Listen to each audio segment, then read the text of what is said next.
Hello, this is Elijah. I'm going to spend a few seconds talking about how to create community asset maps on Google. So, what I'll do is share my screen, and this is more of a tutorial video, particularly as it pertains to the work that you all are doing in Inslee. This is Elijah. I'm going to spend a few seconds. So, first, I'll start here at a. So, what I'll do is share my and so the number one thing is sign into your Google account and sign into your Google Drive.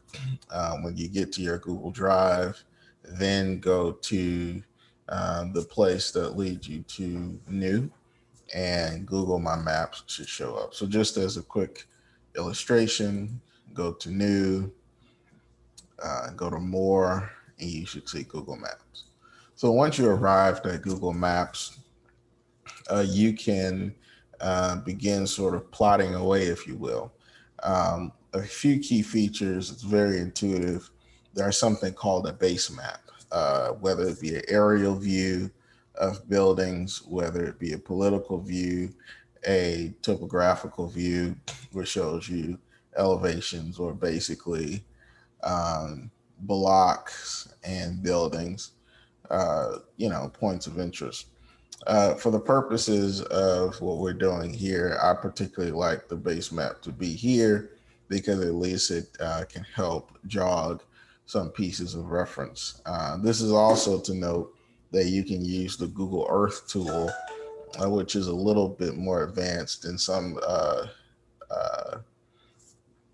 pieces, but we'll get to that later.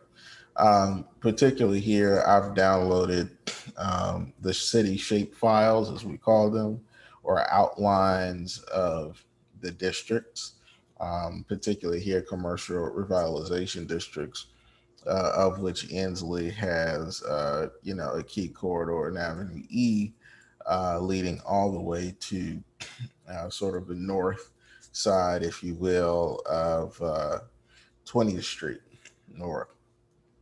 So it's important to understand where we talk about when most of the density. Here you'll see the Ramsey McCormick building as sort of a central and keynote on the corner there. And so if we use this now, we can generate points of interest. As you see, Google does the fantastic work of people who are Google listed to begin to see, points of interest already. The layer can click on or off. Um, you're also able to interact with key points in the map as well. So it's really good from a bearing standpoint and a boundary standpoint um, to to have that. Also, it's important to know that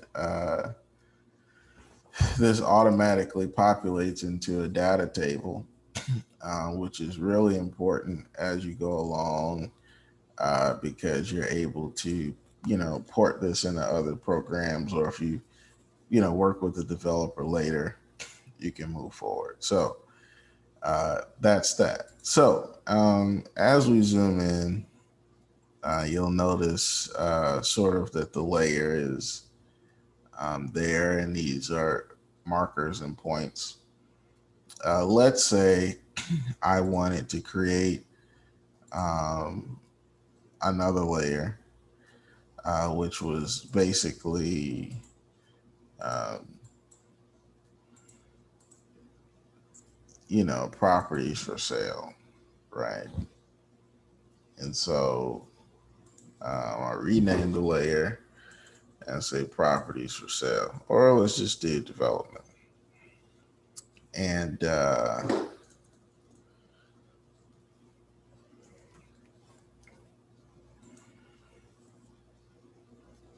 what we'll have is that. And now let's just go and add a marker. And I'm just gonna, pick a point there. And I'm going to say red building. Okay. I can now put a description.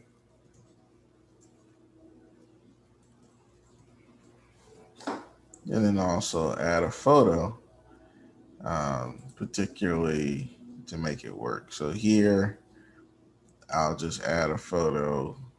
Um, of a red building, of just the color red. So we'll put it there, and I'll add that as an example. But after I add it, I can also um, edit that at any time. Um, you know, put in directions, which is also cool. And I can also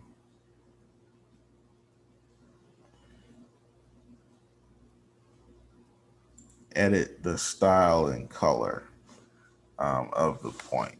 So here we have the red building.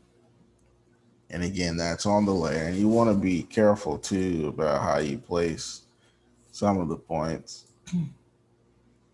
You can add multiple pictures. Um, and he also gives you coordinates. And, the